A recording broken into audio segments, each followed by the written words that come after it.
다문화 청소년들의 꿈과 희망을 이야기하기 위해 열린 캠프에서 중학교 3학년의 용수를 만날 수 있었습니다. 제일 이상하지 않아? 어떻게 이상해? 앉는 폼부터 자신의 아픈 과거와 마주하는 시간. 그냥 우리 반에 없었으면 좋겠어. 우리 반에 없었으면 좋겠다. 나도 우리 반에 없었으면 좋겠어. 아, 너 너희 나라 가 그냥. 무심코 던진 말에 모두 놀라고 맙니다. 내가 왜 가야 돼? 그럼 왜 너 남의 나라에 있는데? 엄마 아빠가 태어났으니까 있지 내가. 너희 나라니 여기가? 내 나라면 안 돼? 네가 우리한테 지금 이유가 뭔데? 피해 준다고. 내가 뭘 피해 주는데? 다문화라는 이유로 들어야 했던 수많은 말들이 가시가 되어 박힙니다. 그냥 싫어. 옛날 마음 어땠어 옛날에?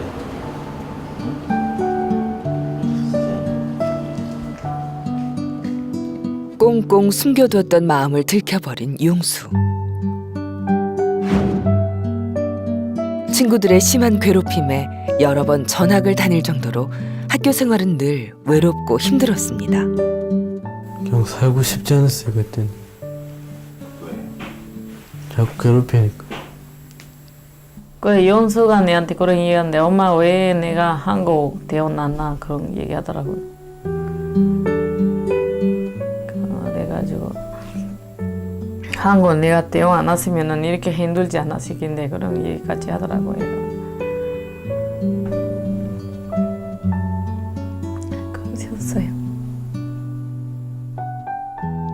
엄마는 모든 게 자신의 잘못인 것만 같습니다.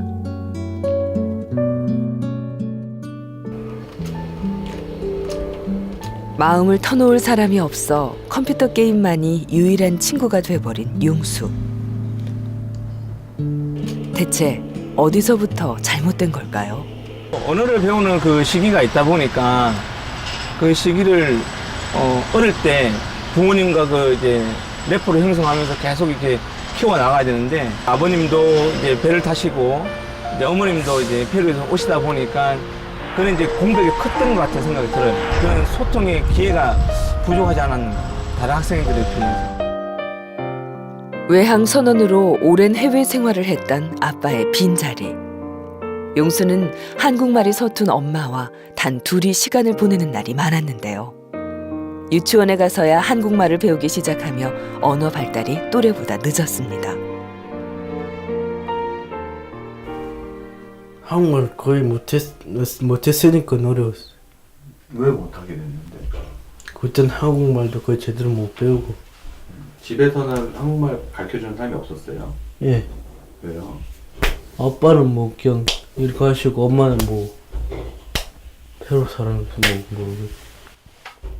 3대 독자인 아들에게 엄마 나라 말을 가르치는 것을 반대했던 남편 때문에 엄마는 말없이 용수를 돌봐야 했습니다. 이 집 밖에 이 말 배우고 저 말 배우고 못 따라갈까 싶어가지고 가르치지 말았겠다고 내가. 차라리 내 스페인말 가르쳐줬으면 조금 더 잘했을 텐데 그 스페인어 안 가르쳐줬다 좀 후회됐습니다. 예. 첫 아이라 겪어야 했던 시행착오.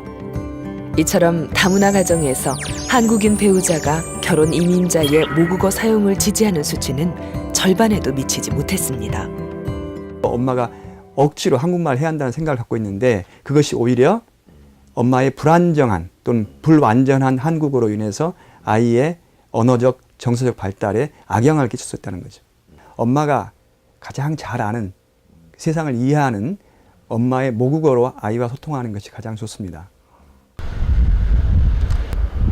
그렇다면 현재 용수의 언어 발달 상태는 어떤지 정확한 진단을 받아보기로 했습니다. 이해하고 표현할 수 있는 종합적인 어휘 능력을 평가해 생활 연령과의 차이를 알아봤습니다. 선생님이 되고 싶다. 공부를 열심히 해야 한다. 공부를 열심히 하기 위해서 선생님이 된다. 바뀐 것 같은데? 그래요? 응. 한국어를 붙였다. 손가락이 집중하지 못하고 시간이 지날수록 산만해지는 용수. 기초적인 의사소통에는 큰 문제가 없지만 또래 관계에서 배울 수 있는 대화 기술을 비롯해 학습에 의한 언어 능력이 크게 뒤처져 있었습니다. 표현하는 거 하고 이해하는 거 하고 지금 다 한 8세 후반에서 9세 만 나이로 맞아요. 조금. 그래서 읽기가 이 학습에 좀 문제가 있을 만한 수준입니다 하는 수준으로 나왔어요.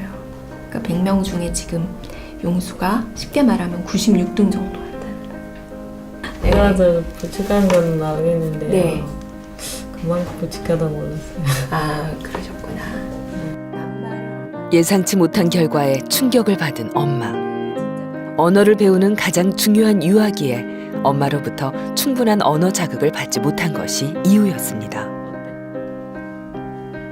엄마랑 많이 상호작용을 하고 원활하게 해야 아이가 이제 개념도 발달하게 되고 상호작용하는 그런 능력도 발달을 하게 되는데 엄마가 한국어를 자신 없어 하는 상황에서 한국어로만 쓰라고 하면 쓸 수 있는 어휘나 이런 것들이 제한적이기 때문에 오히려 한국말을 못하는데 엄마가 부족한 자극을 주는 게 오히려 더 위험할 수 있지 않을까.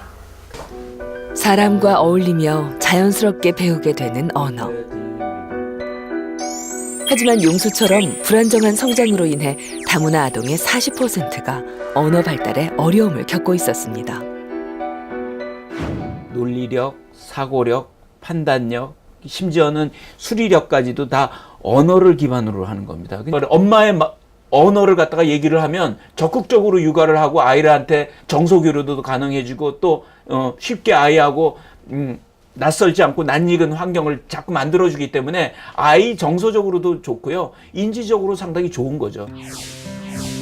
실제 일반 아동과 다양한 말을 사용하는 언어 영재의 뇌 활성화 정도를 비교한 결과 언어 발달이 양쪽 뇌를 활성화시키는데 큰 영향을 미치는 것으로 확인됐습니다.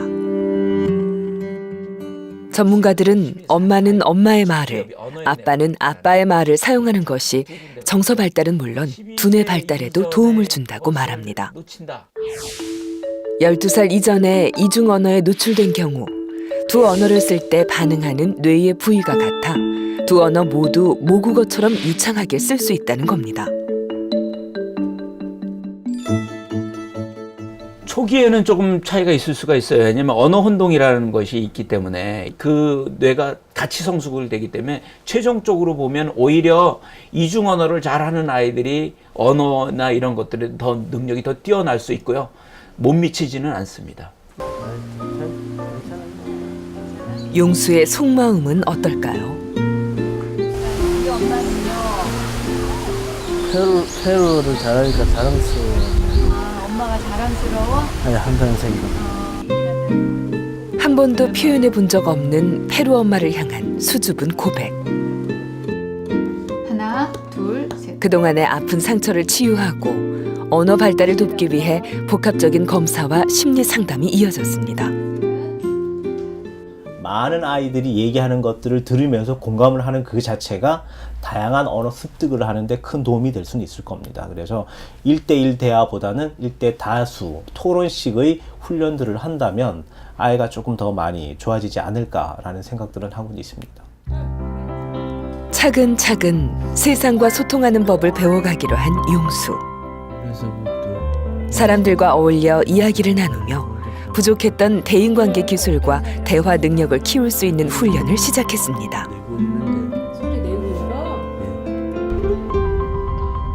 뒤처진 학업 성적을 따라가기 위해 학교에서는 대학생 1대1 맞춤 교육을 지원했습니다. 실제로 가르치지는 못했지만 어쨌든 이런 학습에 대한 흥미와 기초 능력을 높이며 사회성과 자신감을 키워주기 위해서입니다.